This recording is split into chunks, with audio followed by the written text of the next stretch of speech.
Baik, selamat pagi. Assalamualaikum warahmatullahi wabarakatuh. Kita ketemu lagi di perkuliahan jaringan komputer. Hari ini kita akan membahas di chapter 14, yaitu transport layer.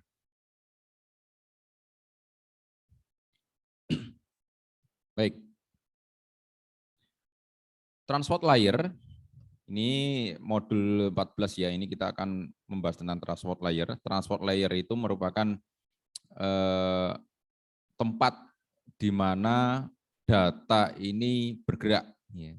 Sesuai dengan namanya transport layer, di mana paket-paket ini bergerak melalui layer ini. Nah, di layer ini ada dua jenis protokol yang menangani pergerakan data atau paket. Itu yang pertama adalah TCP, kemudian yang kedua adalah UDP, ya, Transfer Control Protocol dan User Datagram Protocol. Ya. Di mana TCP ini hanya mengangkut paket-paket yang sudah terdaftar, ya. Jadi yang sudah memang direkomendasi, kemudian dia mencatat kapan waktunya Anda menerima, ya, kapan Anda waktunya mengirim, itu semuanya tercatat dengan baik, terdokumentasi dengan baik. Nah, jadi istilahnya TCP ini seperti paket kilat khusus, ya. Jadi TCP ini seperti servis atau layanan kilat khusus kalau di pos, ya.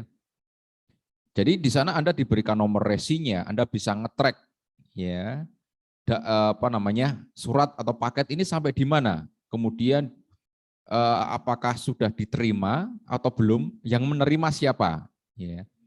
Itu kan komplit di sana. Jadi semacam paket kalau layanan di pos itu kilat khusus, ya. Jadi terdaftar, ya. Prosesnya terdaftar. Sedangkan UDP itu contohnya ya mengirim surat biasa, hanya menggunakan perangko biasa. Anda tulis alamat, nama tujuannya, nama, alamat, tujuan, Anda kasih perangko, lalu kemudian Anda kirimkan ke pos melalui kotak pos itu, ya. Nah, di situ kan tidak terdaftar, istilahnya bukan tidak terdaftar, tapi tidak bisa di-track. Paketnya itu sudah sampai mana? Apakah itu sudah sampai di kotak surat kita, sudah sampai ke yang menerima, atau sampai kemana? Enggak jelas. Ya, UDP enggak jelas. Yang pasti paket itu akan dikirimkan ke tujuannya. Tapi informasi kapan paketnya itu diterima, yang menerima siapa, sudah sampai mana, itu tidak ada penjelasan lebih lanjut atau tidak ada informasi lebih lanjut untuk UDP ini. Kalau yang TCP tadi memang sudah tercatat, ya.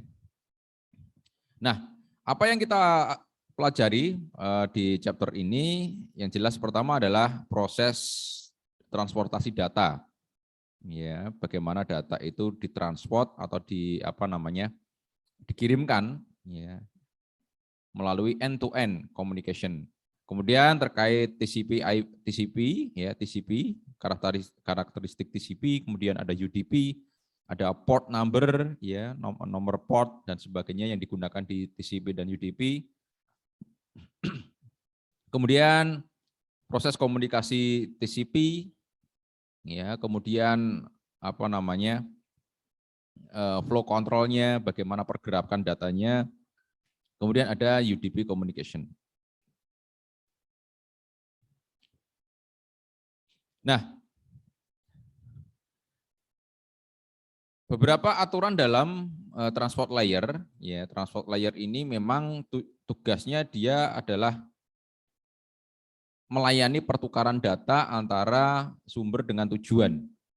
Jadi proses pertukaran data, transmisi data dan sebagainya ini ada di transport layer, ya, di transport layer. Nah, tanggung jawab dari transport layer yang pertama adalah men-tracking, ya, men-tracking individual conversation. Jadi percakapan antar individual, antar host ini di tracking, ya, di tracking. Ini kemana, ya, kemudian sama siapa, apa yang dikirim dan sebagainya. Ini semuanya tercatat, ya, tercatat oleh layer ini. Kemudian layer ini juga terjadi proses segmentasi data dan proses apa namanya reassembling, itu menyatukan, ya, menyatukan. Jadi data itu dikirim melalui layer-layer itu kan disegmentasi, tidak diutuh, ya, dipotong-potong, ya, dipotong-potong. Karena apa? Jenis datanya berbeda-beda, ya, mana yang hanya teks, mana yang hanya video, mana yang audio dan sebagainya, itu kan berbeda-beda, ya. Maka itu akan dikirim, ya, akan dikirim sesuai dengan prioritasnya. Jadi tidak apa namanya, kalau teks semua, ya, kalau video semua, yaitu bisa jadi bergantian, teks dulu, ya, karena dipotong, ya, kemudian video dan sebagainya. Nah, kemudian setelah sampai di tujuan itu kemudian disusun ulang, ya. Mana yang tadi bagian dari teks dikumpulkan, mana yang tadi bagian dari video dikumpulkan, mana yang tadi bagian dari gambar dikumpulkan, mana yang tadi bagian dari audio dikumpulkan, disusun di situ. Ya. Kemudian menambahkan informasi header. Nah, masing-masing data itu kan jenisnya berbeda, ya, masing-masing data jenisnya berbeda. Kalau yang data teks, headernya seperti ini. Oh, berarti kalau ada headernya seperti ini, ya, itu dia menandakan datanya adalah teks. Ya. Kemudian kalau headernya seperti ini, oh, dia menjadi misalkan chatting misalkan. Kalau seperti ini, oh, ini adalah webpage. Kalau seperti ini adalah video. Nah, jadi data-data yang dikirim secara segmentasi tadi, yang dipecah-pecah tadi, itu ditandai. Ya, kalau kotak, misalkan kotak, oh, kotak ini teks. Jadi nanti ketika di-assembling, ketika dikumpulkan lagi, yang kotak dikumpulkan sama kotak, segitiga sama segitiga, dan sebagainya. Jadi tujuannya adalah digunakan untuk mengetahui, ya, ini kelompoknya mana, ya, agar nanti ketika di-reassembling, disusun ulang, maka datanya itu akan menjadi satu yang utuh. Ya. Kemudian tugas dari layer, ya, itu adalah mengidentifikasi aplikasi. Aplikasi apa sih yang digunakan? Ya. Masing-masing aplikasi itu mempunyai jalur sendiri-sendiri. Contohnya email. Email itu semua email yang jenisnya email itu lewat jalur atau portnya itu port 110. Ya. Oh, kalau halaman web itu menggunakan port 80. Kalau chat dan sebagainya itu menggunakan port 531. Jadi tidak mungkin ketukar. Ya. Email masuk ke port 80 itu nggak bisa. Ya. Jadi masing-masing sudah mempunyai jalur sendiri-sendiri. Dan ini layer transport ini mengidentifikasikan, oh, ini email. Email ketika ada apa namanya, ada formatnya seperti ini, apa namanya, tujuan, ya, sumber, kemudian objeknya, oh, ini email. Kemudian kalau ada mengeload HTML, oh, ini dia web. Ya. Oh, kalau menggunakan aplikasi pesan, oh, dia sebagai internet chat. Nah, itu dimasukkan ke portnya masing-masing. Ya. Kemudian transport layer juga bertanggung jawab terkait conversation multiplexing. Ya. Conversation multiplexing itu maksudnya adalah apa namanya? Semua jenis layanan, ya, itu apa namanya? Menggunakan satu jalur yang sama. Ya, dengan cara disegmentasi tadi, ya. Dipecah-pecah, email dipecah, instant messaging dipecah, kemudian WB dipecah, video chatting dipecah, streaming video dipecah-pecah, mereka berjalan dalam satu jalur yang sama. Tetapi tadi kan sudah ada headernya sudah ada, ya kan? Portnya sudah ada, sudah diketahui. Jadi tidak mungkin nanti akan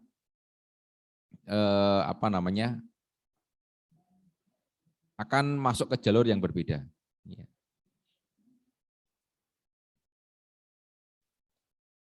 Nah, di dalam transfer layer protokol, ya transport layer, ya kalau transport layer ini biasanya kalau di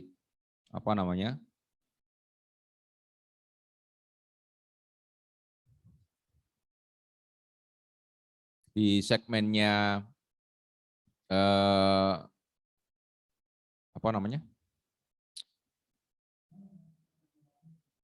layer ya, yang ISO dengan yang konsepnya TCP, ya layer-layer dalam jaringan itu kan berbeda, ya.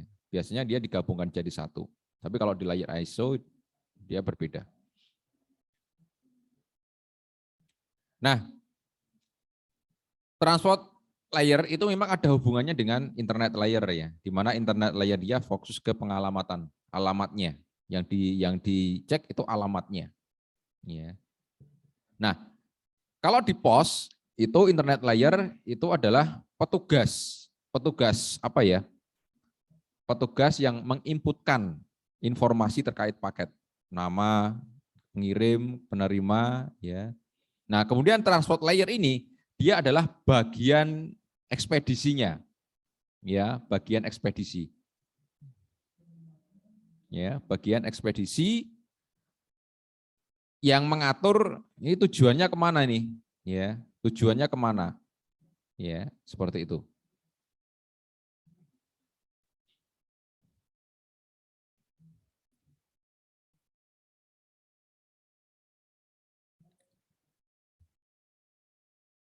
Terus kemudian TCP, ya, TCP itu ada beberapa tugas basicnya. Yang pertama adalah menghitung jumlah, ya, dan men-tracking data yang dikirimkan melalui host dari aplikasi yang spesifik. Contohnya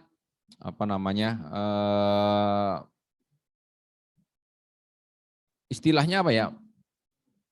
Mendata jumlah ukuran data yang dikirimkan. Ini contohnya ya kayak jasa ekspedisi itu ya. Beratnya berapa, ya kemudian Anda mau menggunakan aplikasinya apa?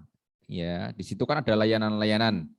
Ada yang reguler, ada yang same day, ada yang ONS dan sebagainya. Ya. Kemudian knowledge receive data. Jadi data yang diterima itu diinformasikan. Ya. Menginformasikan data yang diterima. Kemudian mengirimkan ulang data yang tidak diketahui ya. Data yang tidak diketahui atau data-data yang istilahnya ini datanya mungkin hilang, korup dan sebagainya. Jadi itu ditransfer, dikirim ulang. Ya. Kemudian mengurutkan data yang tidak sesuai urutan pada waktu datangnya. Jadi datangnya kan biasanya kan ada sequence number-nya itu, kemudian dilihat dari header-nya juga, dari portnya. Ya. Oh ini portnya sudah benar, header-nya sudah benar, sequence-nya ini harusnya datangnya itu kedua, kenapa kok datangnya yang pertama? Nah kemudian nanti diurutkan. Ya. Kemudian mengirimkan data sesuai dengan rate-nya. Rate-nya itu apa ya istilahnya kapasitasnya ya. Sesuai dengan kapasitasnya di mana itu akan sesuai dengan kapasitas yang disesuaikan ya oleh penerima. Ya, jadi datanya itu dikirim sesuai dengan kemampuan dari penerimanya. Contohnya, misalkan data dikirimkan dari ISP, misalkan ISP ya, Anda apa namanya? Misalkan Anda sedang mendownload file ukuran 1 giga misalkan, 1 giga. Tapi kemampuan bandwidth Anda itu hanya 1 mega, ya 1 mega per second. Ya itu nanti akan dikirimkan ya 1 mega, 1 mega, 1 mega, seterusnya itu seperti itu. Ya, dalam jangka waktu yang sudah dihitung.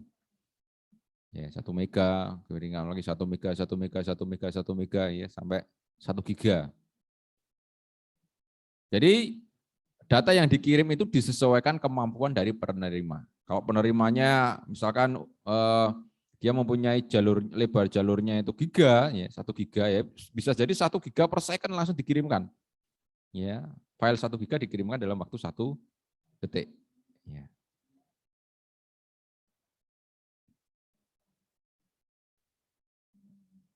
Sebentar.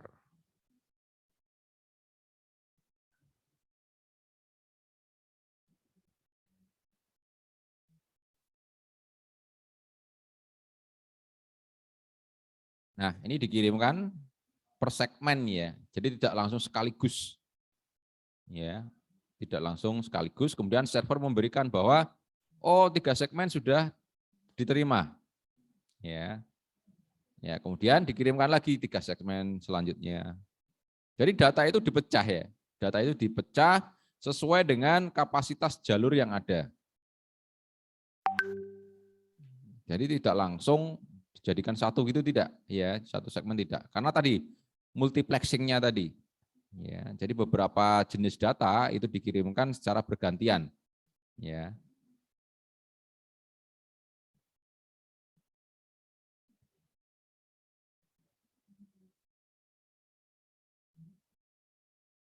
Oke.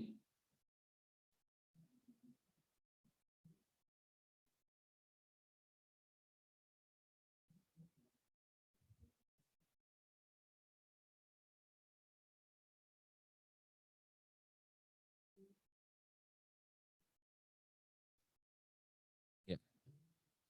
Itu terkait dengan TCP ya. Kemudian yang selanjutnya adalah UDP. Ya, UDP ini adalah apa namanya? Protokol yang lebih simpel dari TCP, ya, di mana dia hanya pokoknya ngirim lah, ya, ngirim, ngirim. Yang penting sudah saya kirim, ya, saya tidak mau tahu nanti apakah itu sampai atau tidak, bukan urusan saya, ya. Jadi UDP ini tidak ada statusnya, ini barang sudah sampai mana, sudah diterima atau belum, ya, itu nggak ada informasi. Makanya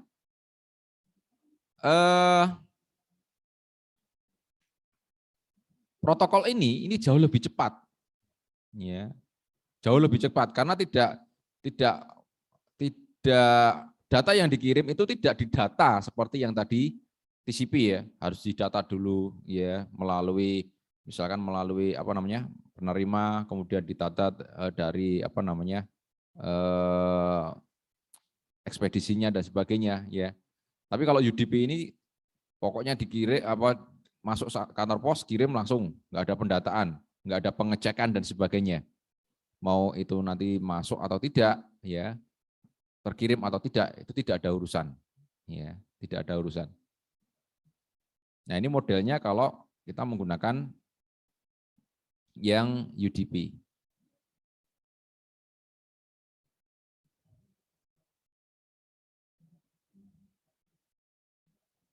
Nah, dikirimkan secara terus-menerus ya.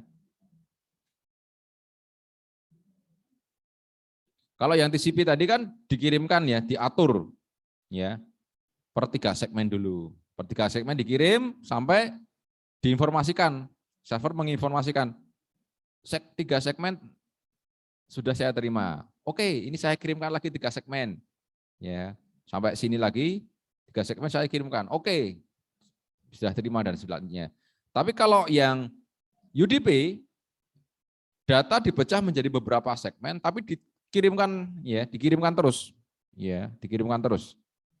Dan ketika sampai di tujuan itu tidak ada informasi apakah itu mau sampai atau tidak, nggak tahu. Makanya dia pengirimannya jauh lebih cepat karena tidak ada proses tadi pembagian kelompok data tadi dan tidak ada proses pemberitahuan dari tempat tujuannya sudah sampai atau belum itu tidak ada.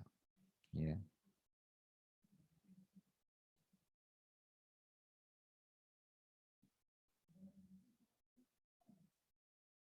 Nah, kemudian bagaimana cara kita memilih protokol yang sesuai untuk aplikasi-aplikasi yang kita gunakan? Ya. Nah, UDP dan TCP ini merupakan dua protokol yang sama digunakan untuk istilahnya mentransferkan ya, mengangkut atau mendistribusikan, mentransmisikan paket. Tapi mereka mempunyai karakter yang berbeda. Kalau TCP itu dia lebih terkontrol, ya, terdokumentasi. Tapi kalau UDP dia akan mengirimkan, pokoknya saya kirimkan semua, ya, dikirimkan secara terus-menerus dan tidak ada informasi pemberitahuan. Nah, oleh karena itu UDP biasanya digunakan untuk aplikasi-aplikasi yang sifatnya dia membutuhkan kecepatan, ya, membutuhkan kecepatan tanpa memperdulikan kualitas. Contohnya adalah VoIP, ya, Voice over Internet, ya, VoIP, ya. Jadi kalau menggunakan VoIP itu kan pokoknya kita ngomong ya sudah. Kalau contohnya apa? Contohnya kalau Anda bicara melalui voice call ya, voice call. Kalau Anda menggunakan WhatsApp ya, voice call ya, itu salah satu contoh penggunaan UDP. Kalau menggunakan TCP nggak bisa, ya, nggak bisa, karena kan kendala jaringan, ya, kendala jaringan. Kadang jaringan itu bagus, jaringan itu jelek. Kalau menggunakan TCP/IP, maka ketika Anda ngobrol kemudian jaringannya putus, itu kan sudah tidak bisa lagi, ya. Dan ketika itu data yang tadi, misalkan pas Anda ngomong bla bla bla tiba-tiba putus dan kata-kata bla bla bla itu belum sampai, itu nanti akan ditransfer ulang. Ya kan nggak bisa seperti itu. Tapi kalau menggunakan UDP ya udah, putus ya putus. Ya. Jadi yang aplikasi-aplikasi yang sifatnya membutuhkan real time, ya, real time itu biasanya menggunakan UDP. Ya. Karena dia lebih cepat, lebih cepat. Contohnya ya menggunakan streaming, ya. Biasanya kalau kita video call itu kan kalau jaringannya jelek ya paling patah-patah kan, ya. Nggak mungkin misalkan Anda nggak mungkin ketika Anda ketika Anda video call itu ketika Anda tengok kanan tengok kiri kemudian koneksinya putus. Ketika Anda nyambung lagi kan nggak mungkin gambarnya tengok kanan tengok kiri dulu. Kan? Real time kan, real time. Ketika itu tadi pas waktu Anda tengok kanan tengok kiri itu putus nggak ketahuan, ya sudah, itu nggak kelihatan. Ya. Nah, kalau TCP dia digunakan untuk yang membutuhkan benar-benar koneksi. Ya, biasanya digunakan untuk database, kemudian web browser, email dan sebagainya, di mana membutuhkan data itu benar-benar terkirim, diterima. Ya. Kalau tidak terima, ya kemudian akan dikirim balik.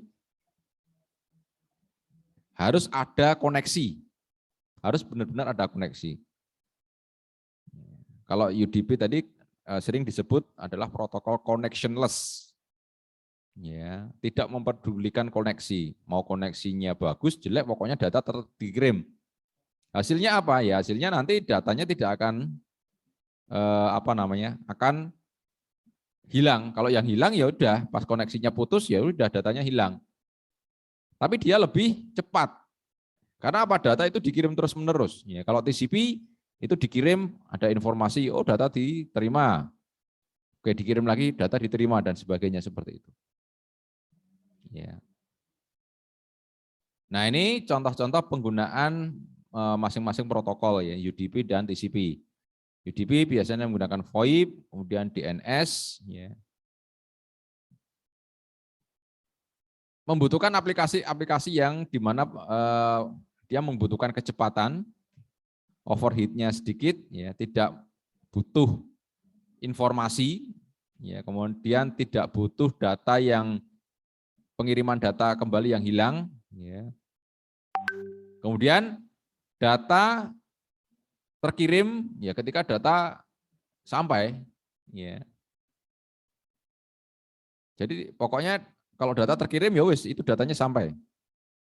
Kalau yang TCP itu ya berbasiskan email, ya, web, ya, di mana aplikasi-aplikasi itu membutuhkan protokol yang reliable, ya, protokolnya reliable. Kemudian ada proses informasi kalau data itu diterima, ya. Kemudian data yang hilang akan dikirim kembali, ya. Jadi prosesnya akan lebih lama, ya. Kemudian data dikirim dalam urutan, ya. Jadi urutan. Kemudian nanti di sana akan disusun ulang, ya, reassembling segmen data tadi. Ya.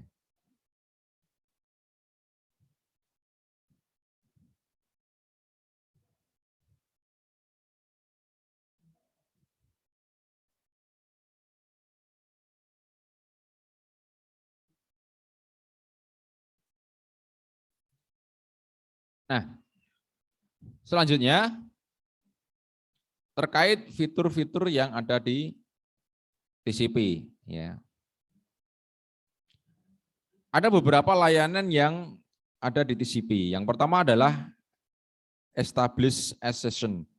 Jadi TCP ini adalah protokol yang connection oriented. Jadi sebelum dia bisa berkomunikasi, maka dia harus terhubung, ya, terhubung. Harus membangun hubungan dulu, ya, antara pengirim dengan penerima.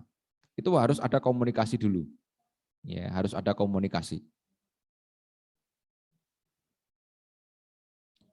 Kemudian yang selanjutnya adalah ensure reliable delivery, memastikan bahwa pengiriman itu memang benar-benar terkirim, ya.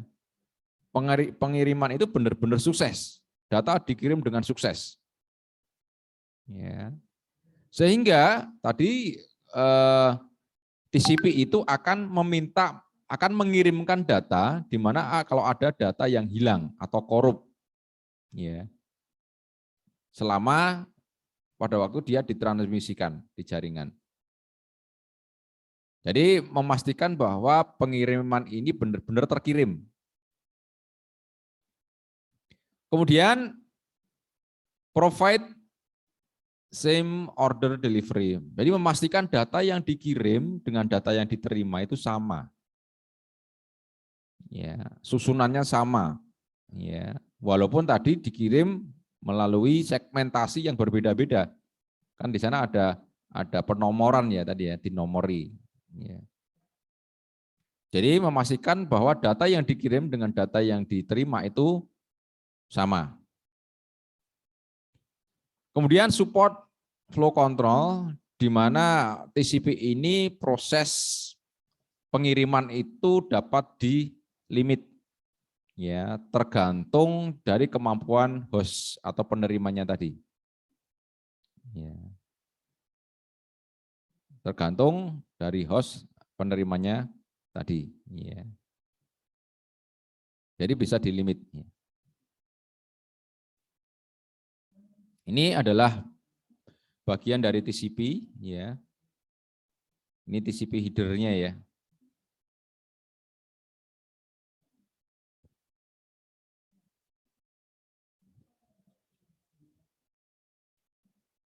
Dari TCP header yang ada di TCP itu ada apa namanya susunannya ya. Di sini ada yang pertama ada source port ya, port yang sumber di sini port tujuan, kemudian ada sequence number ya. Jadi ini adalah nomor urut, istilahnya nomor urut dia dikirim ya, nomor urut pengiriman, kemudian acknowledgement number, jadi ketika sudah sampai di sana akan diberitahukan. Ya, ini nomor pemberitahuan. Kemudian ada panjang header, kemudian reserve-nya, control bit, Windows dan sebagainya. Nah, ini. Di dalam header TCP ini untuk source port ini menggunakan 16 bit ya. Untuk mengidentifikasikan port number, kemudian juga 16 bit untuk destination port number, kemudian sequence number-nya itu 32 bit, knowledge number-nya itu 32 bit juga, ini sebagai bahwa data diterima. Ya, bahwa ini informasi yang memberitahukan bahwa data ini diterima. Kemudian ada header length, ya, panjang headernya untuk panjang segmen, ya. Kemudian reserve, ya. Kemudian ada control bit, ini digunakan untuk fungsi dari segmentasi, ya. Jadi berapa bit sih yang mau akan disegmen atau dipecah, akan dipecah menjadi berapa bit. Kemudian window size ini menginformasikan bahwa berapa sih data yang bisa diterima, besarnya data yang diterima pada satu waktu, ya. Kemudian ada checksum ini digunakan untuk ngecek apakah ada error atau tidak. Kemudian urgent-nya digunakan untuk prioritas, apakah data ini memang urgent atau tidak. Aplikasi-aplikasi yang menggunakan TCP itu ada HTTP, ada FTP, ada SMTP, ada SSH, di mana semuanya ini butuh koneksi yang baik. Kalau tanpa koneksi maka tidak akan ini, ya, data tidak akan dapat diambil. Ya, ini semuanya membutuhkan koneksi yang jelas. Harus nyambung dulu baru bisa digunakan. Ya. Ada HTTP, ada FTP, ada SMTP, ada SSH, HTTP untuk web, FTP itu untuk transfer file, SMTP untuk email, SSH ini untuk remote login, ya. Login secara remote.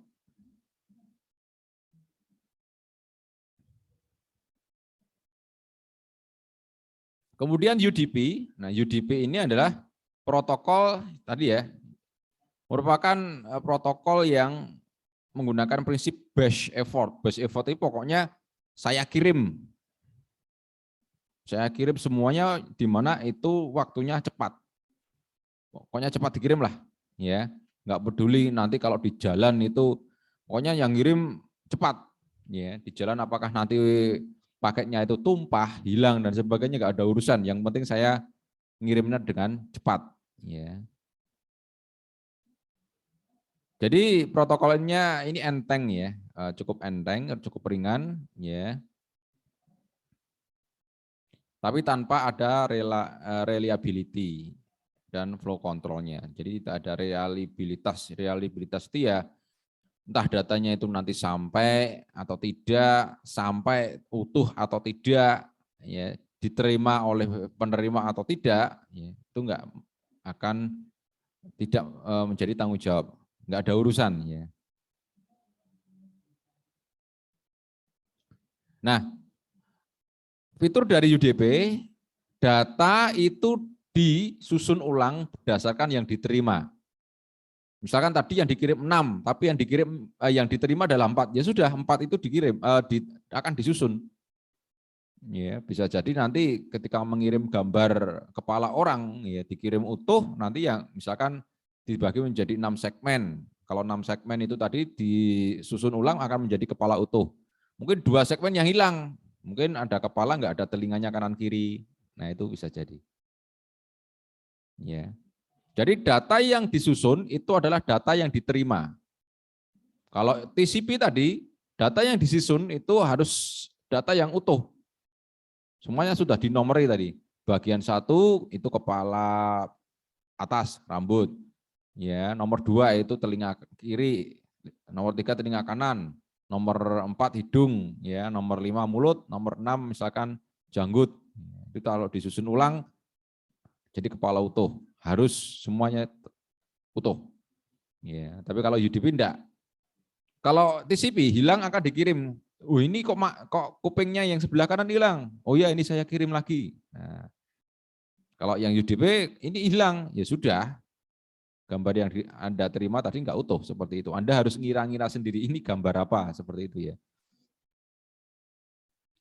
Kemudian tidak ada session ya yang dibuat. Jadi tidak ada apa istilahnya, saya mau ngirim paket ke tempatmu loh, tidak ada komunikasi. Tiba-tiba data diterima, ya, dan diterima pun tidak ngomong. Jadi mau diterima, yang menerima ini gambar kepala, tapi kok telinga kanan dan telinga kirinya kok nggak ada. Ini yang ngirim bagaimana ini? Tapi cepat diterima. Cuman penerima itu kan bisa ngira-ngira, oh bagian ini yang hilang itu kuping kanan dan kuping kiri, kan seperti itu. Ya. Kemudian pengirim itu tidak menginformasikan terkait resource, ya, apakah apa namanya, misalkan video yang dikirim itu ukurannya misalkan 3 mega, itu nggak diberitahukan ukurannya, ya, nggak diberitahukan ukurannya. Jadi pokoknya dikirim ya sudah, dikirim itu saja, ya. Ini UDP header, ya, lebih simpel ya, makanya dia lebih cepat. Kalau yang apa namanya TCP tadi kan apa namanya ukurannya lebih besar ya, 2 kali lipatnya UDP. Kemudian susunannya juga seperti ini ya. Dia lebih simpel ya, hanya terdiri dari 5 bagian ya. Kalau yang transport layer itu kan tadi bundet ya. Nah, ini. Kalau TCP, kalau UDP dia lebih simpel. Ya. Ini ada sumber, ada pengirim, tujuan, panjangnya berapa, checksum berapa, udah selesai. Ya. Ini source port digunakan untuk mengidentifikasi port dari aplikasi sumber, kemudian destination port itu aplikasi port dari tujuan, kemudian length itu adalah data, panjang data, ya, kemudian ada checksum itu digunakan untuk error checking. Ya. Nah, aplikasi-aplikasi yang menggunakan UDP itu yang pertama adalah live video dan multimedia application. Jadi video live streaming dan semuanya, ya. Di mana video atau live streaming itu kan aplikasi yang ada toleransinya ketika ada data yang hilang. Data yang hilang ya wis lah. Itu. Di mana data tersebut tidak membutuhkan atau sedikit delay-nya atau tidak ada delay-nya. Ya. Tidak ada delay-nya. Kalau koneksinya putus ya sudah hilang. Ya, hilang. Tapi ketika koneksinya jelek, ya masih bisa tersambung, masih bisa diterima kan biasanya kalau Anda menggunakan apa namanya melihat YouTube itu kalau koneksinya Anda sedang jelek, itu kan biasanya agak macet, ya. Seperti Anda melihat misalkan televisi ya, melihat televisi secara online sepak bola, ya sepak bola, secara live ya, live ini ya. Ketika mau sudah sampai di depan gawang, pemain menembak bolanya, tembak, ya. Setelah bola mendekati kiper, ya, penjaga gawang, tiba-tiba koneksinya buffering, muter, tahu-tahu gol, ya. Nah itu contohnya seperti itu. Kan nggak mungkin kan di replay, kan nggak mungkin, ya. Nggak mungkin kan yang live streaming itu untuk mereplay kembali itu kan nggak mungkin.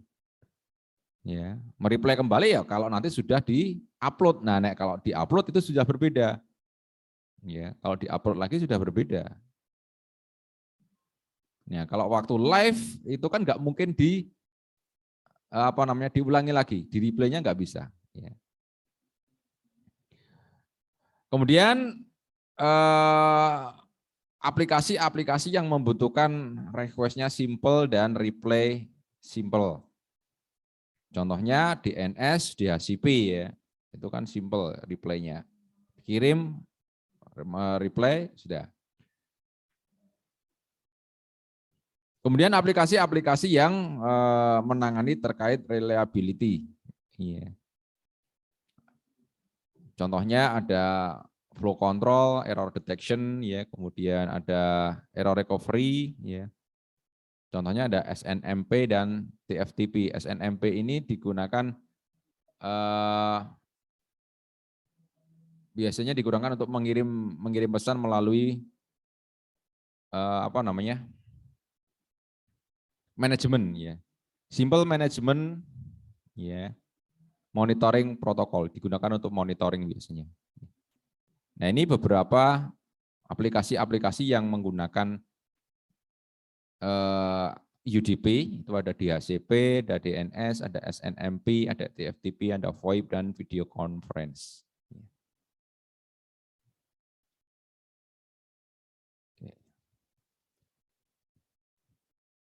Kemudian ada port number, ya, ada port number.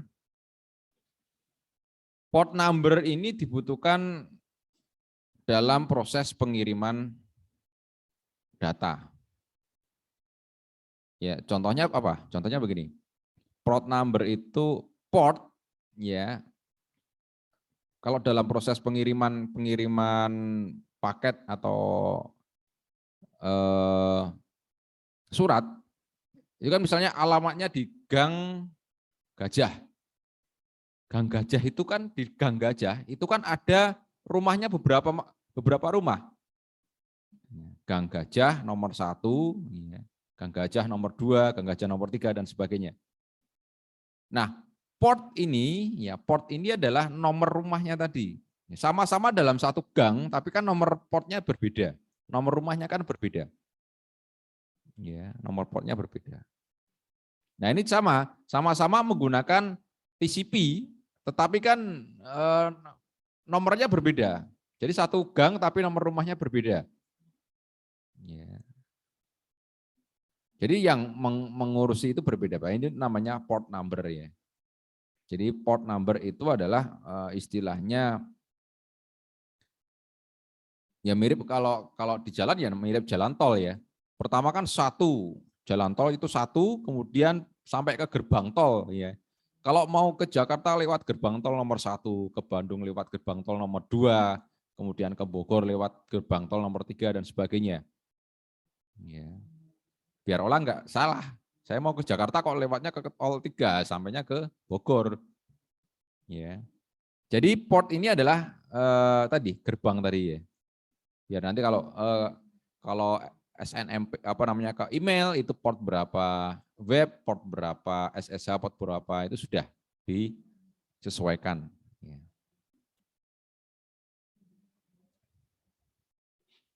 Nah, kemudian ada yang namanya socket pair. Ya, socket pair ini adalah gabungan antara port tujuan dan port sumber. Ya, ini adalah socket pair. Socket kalau di network itu namanya socket. Kalau di di pemrograman juga ada ya pemrograman socket itu ya. Jadi nanti data delivery langsung melalui port dan destination portnya. Source port dan destination portnya digabung jadi satu, itu namanya socket ya, socket.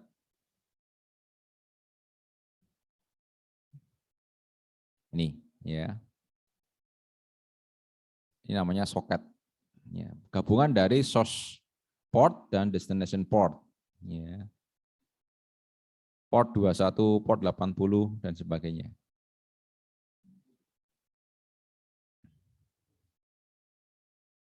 Nah, kemudian pembagian port ya.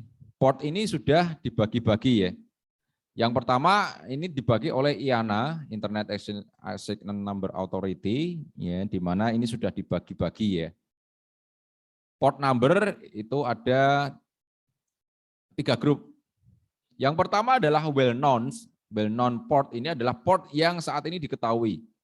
Ya, istilahnya port yang sering digunakan ya, itu mulai dari port 0 sampai 1023. Ya. Well known port ini biasanya port yang sering digunakan untuk aplikasi-aplikasi atau service yang sering kita gunakan. Ya, contohnya web browser, email, remote access ya. Nah, ini web non port ini biasanya defaultnya kalau di dalam jaringan aktif. Makanya kalau seorang hacker menyerang jaringan itu biasanya dilihat dulu port yang terbuka. Ya, port yang terbuka. Biasanya well known port ini adalah port yang defaultnya ada dan biasanya terbuka.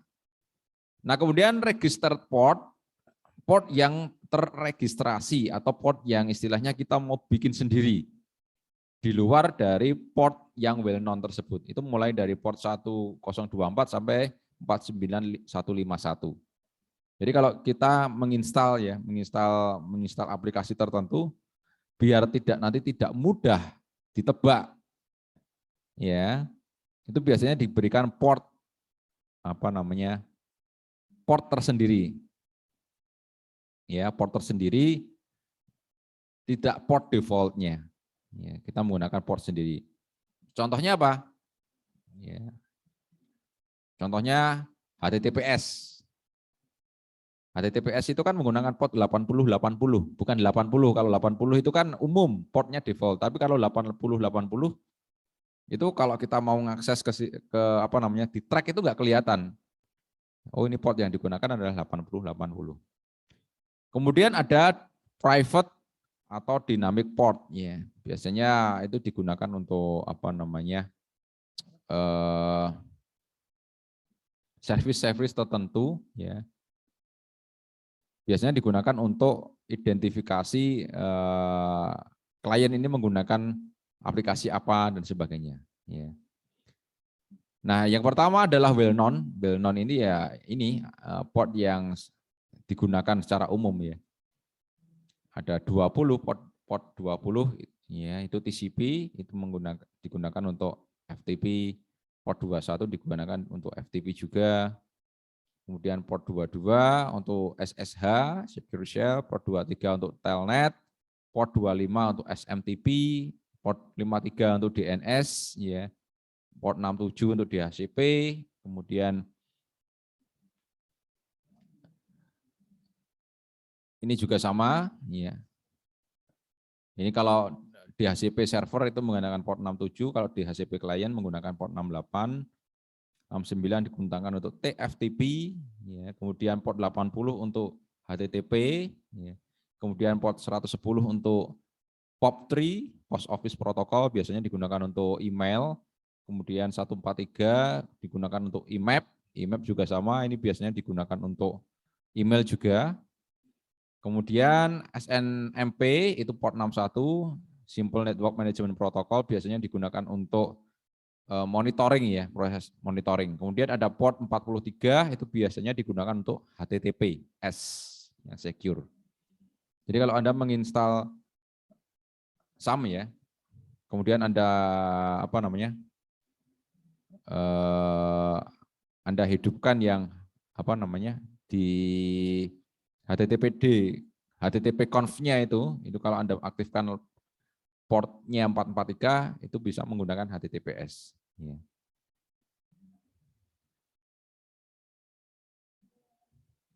Nah, perintah netstat ya. Kalau di sini kita bisa menggunakan command prompt ya. Ini netstat. Netstat ini adalah digunakan untuk melihat protokol-protokol yang connect, port ya, portnya, protokol dan portnya yang connect, ya, yang terbuka. Nah ini saya terhubung ke jaringan, ya. Ini ada beberapa komputer ya yang hidup. Ya. Dia menggunakan port 50145, port 50125. Ini berarti dia menggunakan port-port yang tadi, yang bukan well known ya, yang registered, yang dinamik ya, yang dinamik. Ya. Ini. Nah, ini ya. Jadi biasanya di sini nanti ada portnya, port dari kliennya, kemudian ini adalah port tujuannya. Oh dia ke sini ada HTTP-nya dan sebagainya. Berarti komunikasi ini lagi sedang terjalin ya, sedang terjalin, tergantung. Ini tergantung jumlah yang terkoneksi ke jaringan sih ya. Coba kita lihat dulu sampai terakhir. Nah ini saya juga sedang membuka web. Nah ini juga.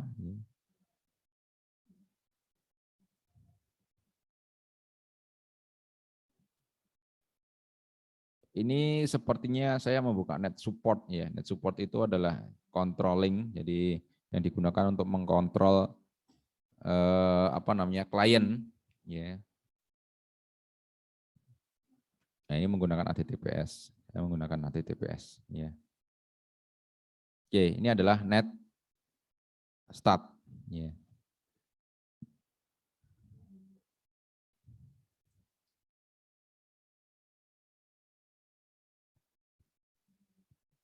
Nah, kemudian ada TCP server. Ya, TCP server ini jadi proses di mana data itu dikirimkan dari server.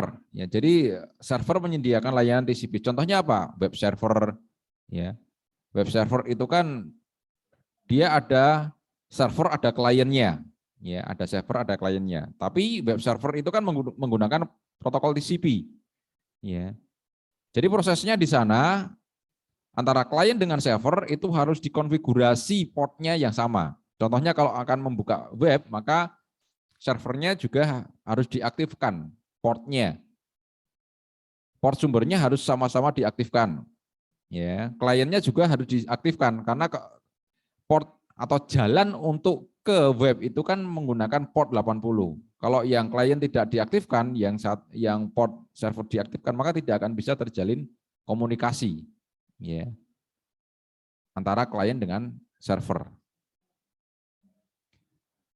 Nah, fungsi dari TCP server ini ya ini prosesnya. Yang pertama adalah klien ini mengirimkan request ya.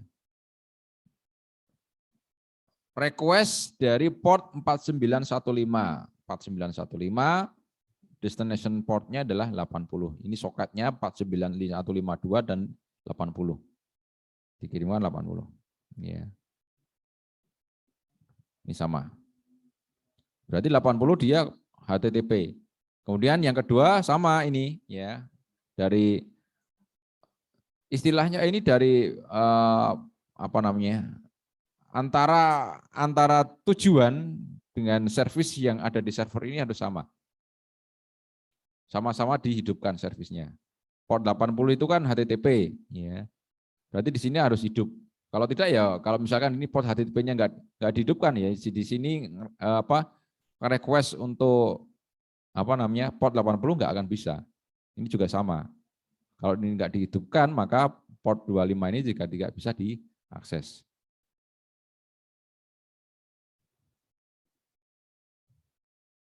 Nah ini well known, ya well known itu tadi port yang sudah umum, ya.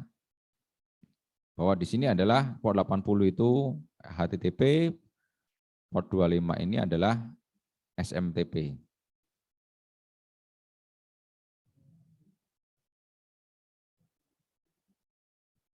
Nah ini dynamic port. Dynamic port itu adalah port yang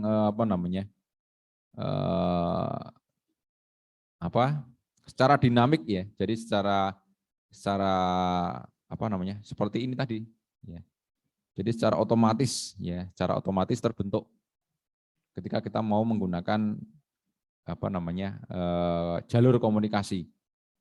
Ya, jalur komunikasi. Ya, kemudian dari server akan merespon ke portnya tadi. Ya, ke portnya tadi. Jadi ini sudah gabungan ya. Istilahnya tadi soket, ya, soket. Kemudian dia akan merespon dari source portnya tadi, 80 tadi. Akhirnya bisa masuk melalui port ini untuk mengakses HTTP, port 25 untuk mengakses SMTP. Ya.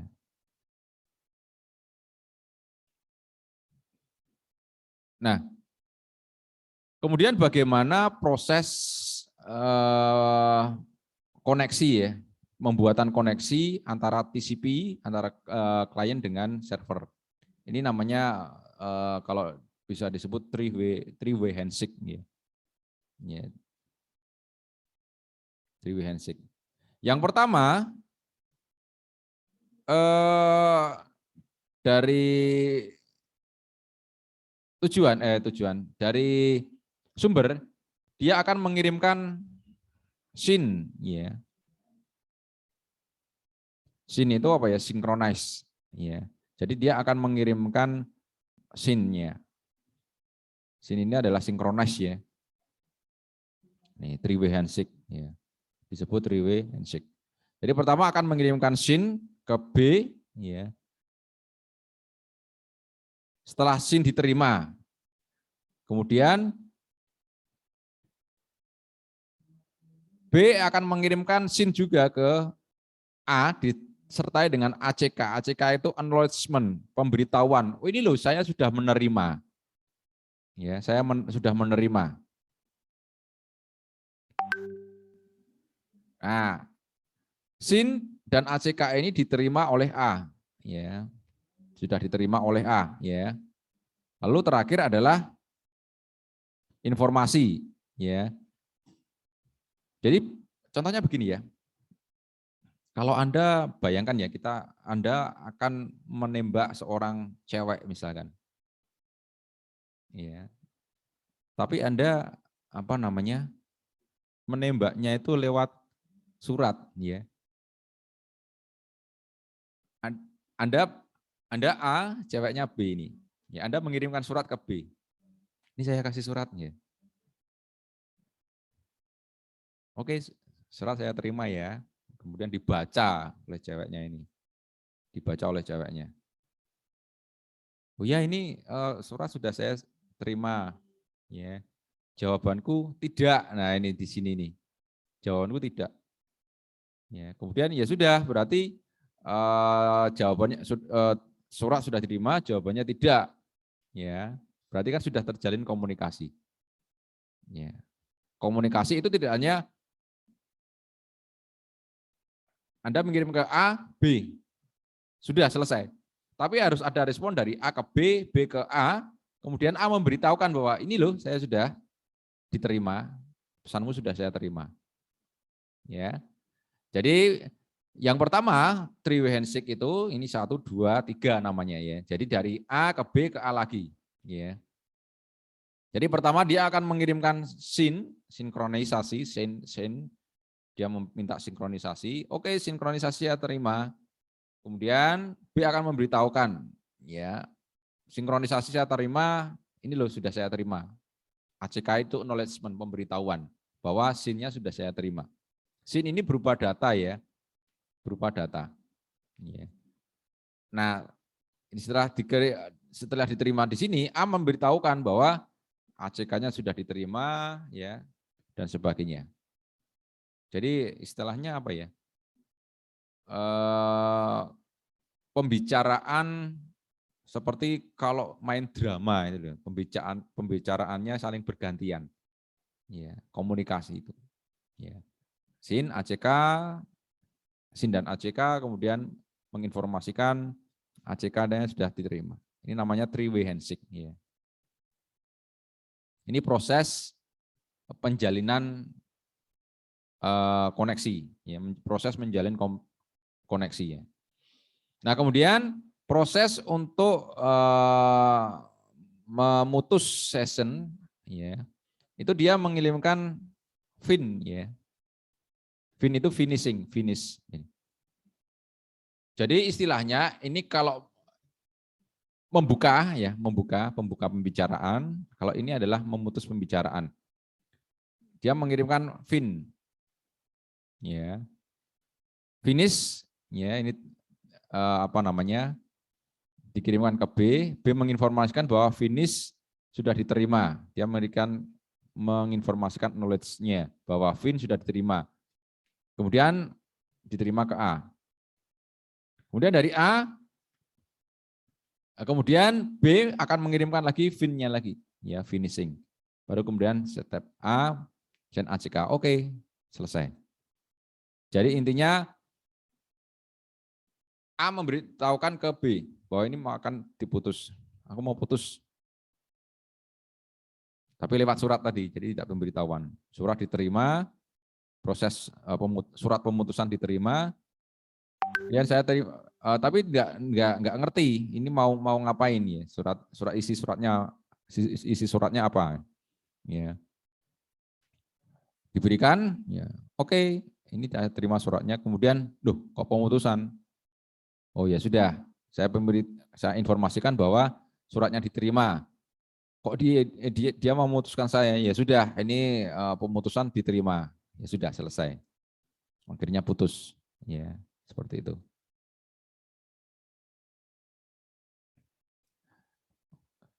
Nah, selanjutnya adalah fungsi dari three-way handshake. Itu yang pertama adalah memastikan ya bahwa perangkat yang ada di dalam jaringan itu ada. Ya, jadi three-way handshake itu digunakan untuk mengetahui bahwa perangkat itu ada di dalam jaringan. Ya. Kemudian memastikan bahwa device tujuan itu aktif, servisnya aktif. Jadi yang di request, portnya dan berapa itu aktif. Kemudian juga menginformasikan bahwa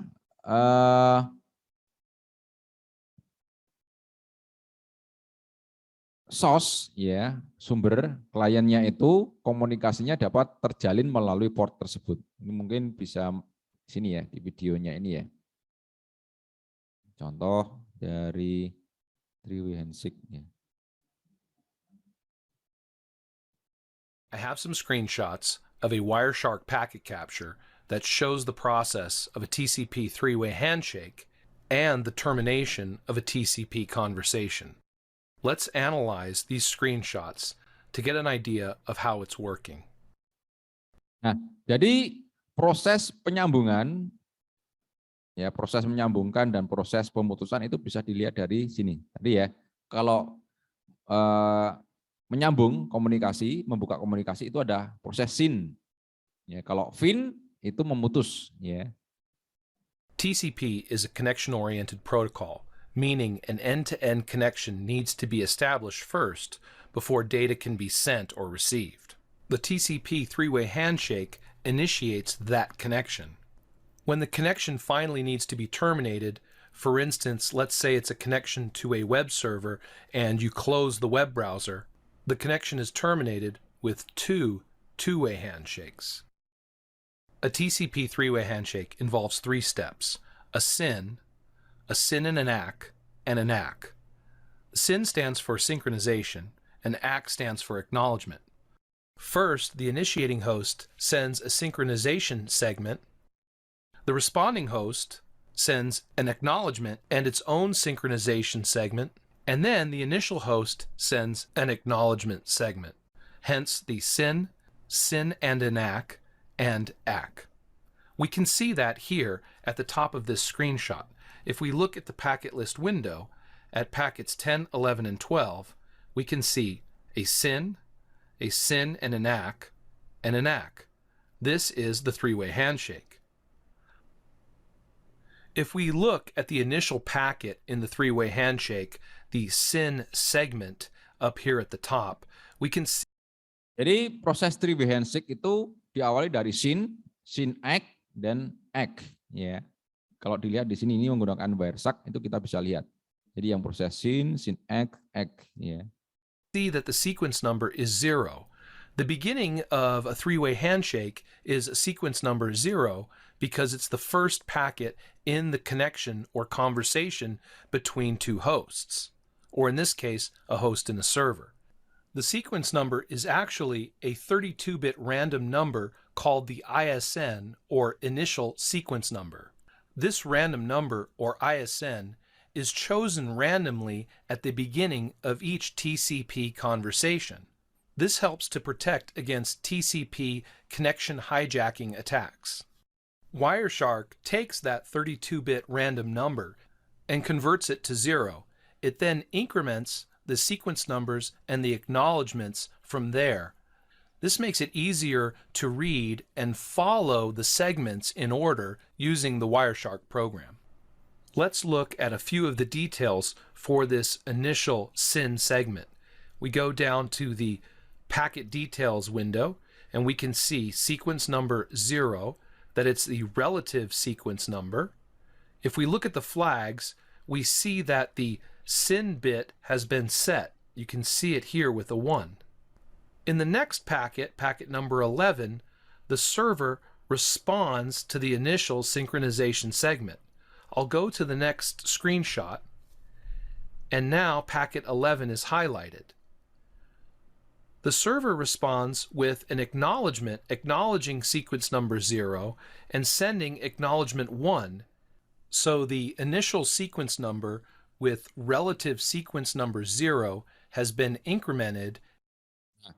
Jadi tujuan ini ya, kalau dari dari sumber itu sequence number-nya selalu 0 karena dia membuka percakapan istilahnya. Nah, kemudian kalau dari tujuan ke dari tujuan ke pengirim, dia sequence number-nya akan menjadi 1 nanti. An acknowledgement 1 has been sent. We can see in the protocol details window acknowledgement number 1 and that it's the relative ACK number. The server has also sent its own synchronization segment, and that number is 0 since it's the initial conversation going the other way. If we look in the details window, we can see that the sequence number is 0, and that's. Nah, ini yang diterima di kalau di sini dia di tujuan. Tujuan akan menerima 2 sequence number. Yang pertama 0. 0 ini adalah sequence number-nya dari SYN tadi ya. Ya, kemudian ada acknowledgement sequence number atau ACK number. Ya, ini punyanya tujuan. Ya, yang nanti akan digunakan untuk menginformasikan ke sumbernya tadi. It's a relative sequence number from the server to the host. If we look here at the flags, both the SYN bit and the ACK bit have both been set. If we go to the next screenshot, in packet 12, which is step 3 in the three-way handshake, host 10.1.1.1 responds with an acknowledgement or ACK. And if we look in the protocol details window, we see the acknowledgement number is 1, incrementing the server's synchronization segment by 1. You can see here that the acknowledgement bit has been set, but notice that the SYN bit has not been set. This is the final phase in the three-way handshake. Let's take a look at how the TCP connection terminates. I'll go to the next screenshot, and you can see in packet 16. Nah, kalau pemutusan conversation itu akan mengirimkan FIN, ya, dikirimkan FIN. Kalau FIN seperti ini, dia berarti mengirimkan pemutusan hubungan. The server is communicating to the host at 10.1.1.1 and has sent a segment with a finish or FIN and an acknowledgement or ACK. In this segment, we have a FIN and an ACK. The FIN ends the conversation. The acknowledgement flag has been set since the three-way handshake was first established, and in every segment sent thereafter, the acknowledgement flag is set. You can see that in the next packet, packet number 17, the host has replied to the server with an acknowledgement acknowledging that the conversation has ended. This is a two-way handshake, a FIN and an ACK and an ACK. If we look ahead in the packet list window to packet 18, you can see that host 10.1.1.1 then sends the server its own FIN and acknowledgement, and then the server replies with its own ACK. So you have two-way handshakes to terminate the connection. If I go back to the previous screenshot. Nah, kalau yang pemutusan hubungan, dia menggunakan prinsip two-way handshake, ya. Jadi hanya saat FIN ACK. Ya, kalau tadi ya SYN ACK, SYN. Ya, kalau ini FIN ACK X dan FIN X saja. Ini namanya two-way handshake, ya. Hanya dua proses saja. Pengiriman FIN, pengiriman acknowledgement, kemudian pengiriman acknowledgement. Ya, kalau yang proses menjalin hubungan tadi itu ada proses SYN, kemudian ada SYN ACK, ya, kemudian SYN X, ya, X, ya. SYN ACK, SYN. And take a look at the protocol details or the packet details. We can see here in the TCP segment the flags.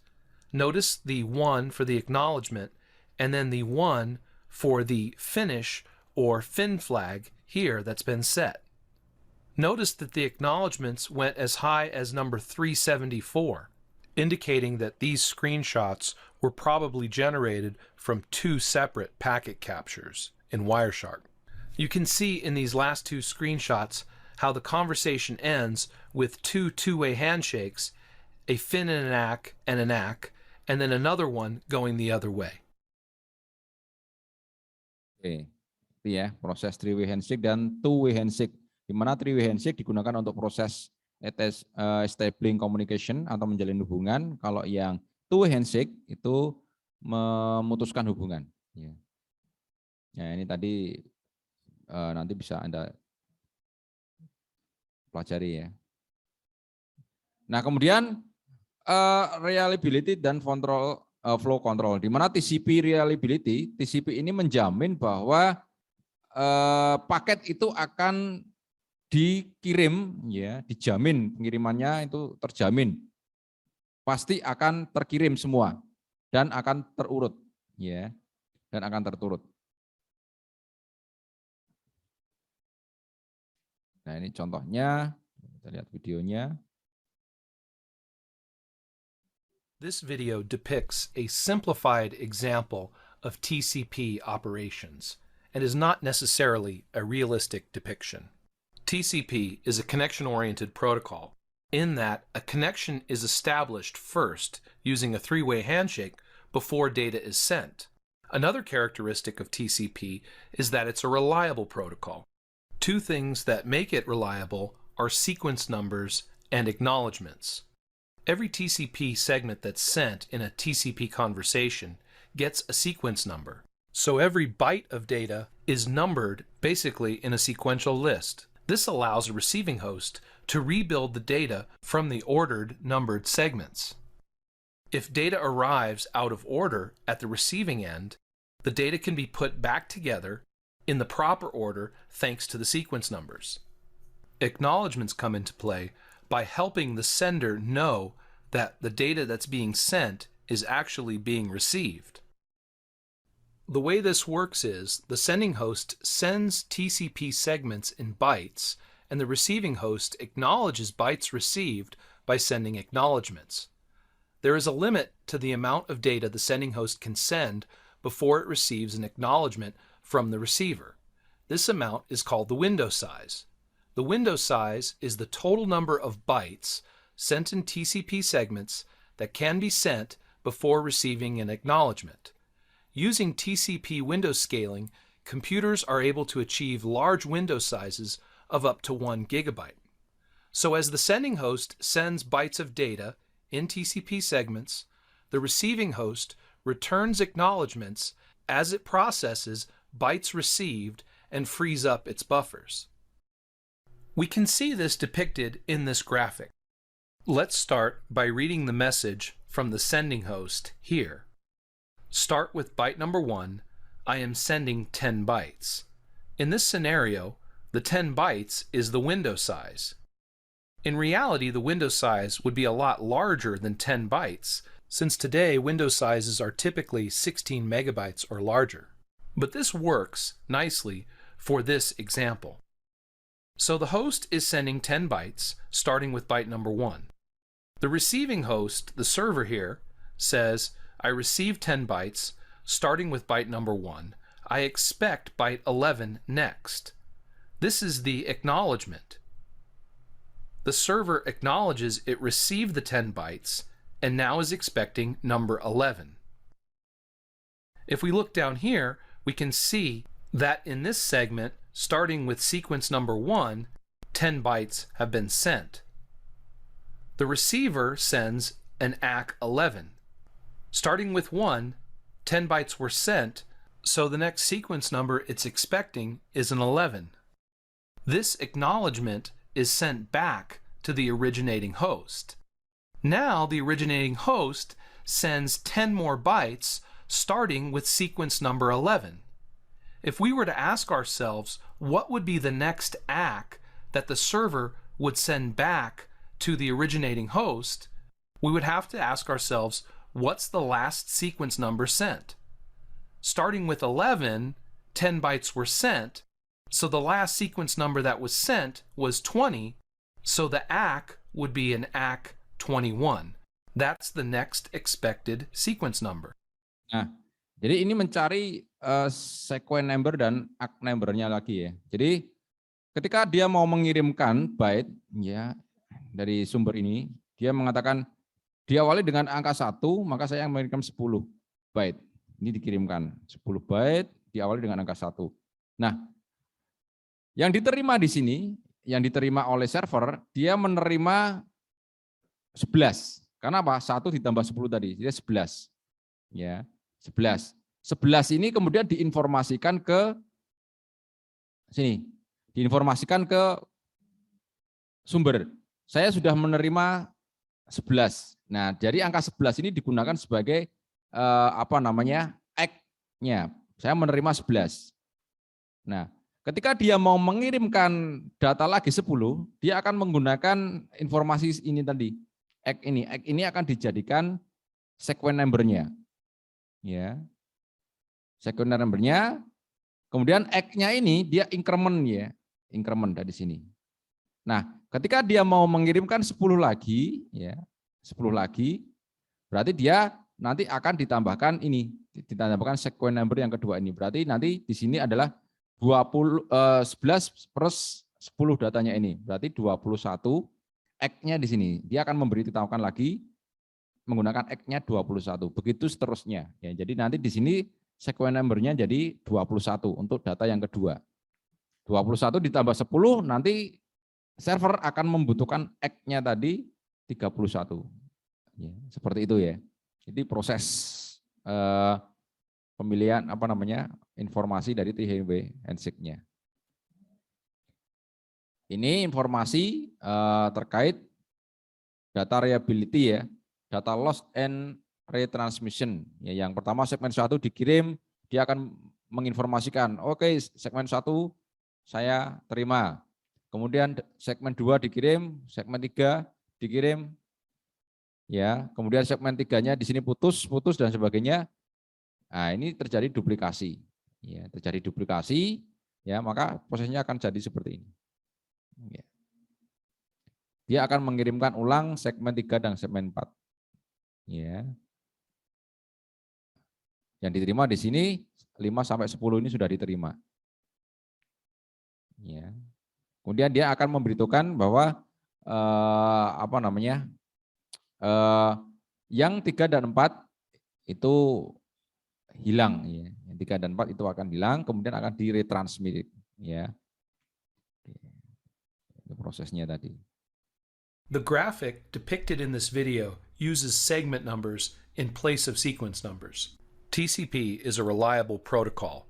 It uses sequence numbers and acknowledgements to provide that reliability. But what happens when data is lost in transit? As a reliable protocol, there has to be a mechanism for resending lost data so that an entire piece of data, like a file or an image or a video, can be rebuilt from all of the segments. If we look at this animation, we can see this process in action. I'll press play. The source host here sends segment 1 and starts a timer. You can see the timer's running. The destination host receives segment 1, and since it's received segment 1, it's going to send an acknowledgement. Let's see what happens. We can see that the destination host has received segment 1, acknowledges the delivery, and is going to send an ACK2, an acknowledgement 2, requesting number 2. Why? It received 1, so it sends a request for 2 in an ACK2. So we'll see that get sent. All right, there goes the acknowledgement. The source receives the acknowledgement before the timer expires and now can send segment 2. Nah, jadi proses pengiriman data ini dari dari klien ke server, dari server ke klien, itu selalu akan diikuti dengan pemberitahuan data yang dikirim dan data yang di-request. Ya. Jadi yang diterima ya, data yang diterima, data berapa, dan request-nya berapa, itu selalu satu pasang. Ketika datanya itu belum komplit, ya. Ketika datanya belum komplit. Kalau belum komplit, dia akan memberitahukan bahwa saya sudah menerima ini, saya minta yang ini. Nanti akan dikirim ke servernya, kemudian akan dikirimkan lagi sesuai dengan urutannya tadi. There's segment 2. It's sent, and as you can see, the timer is started. It's going to wait to get an acknowledgement. If it doesn't receive an acknowledgement from the destination before the timer expires, it will resend segment 2. Let's see this in action. You can see the destination has not received segment 2. Since it hasn't received segment 2, it won't send an acknowledgement number 3 back to the device. It's not going to acknowledge that it received 2 and send an ACK3 back to the source host. Let's see what happens. No acknowledgement, the timer expires. You can see here the timer expires. So what will the source host do? The source host will retransmit or resend segment 2 and restart the timer. This time, the information was received by the destination, and now it's going to send an ACK3 or acknowledgement 3 requesting the next piece of data, which in this case would be number 3. The acknowledgement's received before the timer expires, and segment 3 is sent. Segment 3 is received, acknowledged, and a request for 4 is sent in an acknowledgement. The acknowledgement is received before the timer expires, and now the device can send segment 4. Or in this case, it's the end of the transmission. The ability of TCP to retransmit missing segments makes applications that use the TCP protocol very reliable. Jadi intinya TCP ini dia akan mengirimkan ulang paket ketika dia tidak diberitahukan paketnya diterima atau tidak. Ya, kalau paketnya tidak ada informasi pemberitahuan paketnya diterima atau tidak, ya sudah. Itu nanti akan dikirimkan ulang paketnya sampai ada pemberitahuan bahwa paket itu akan diterima. Ya.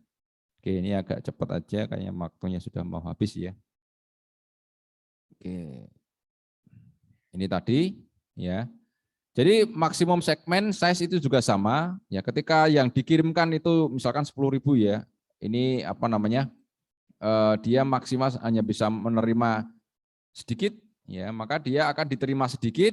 Kemudian sisanya akan di-request ulang. Ya, di-request ulang.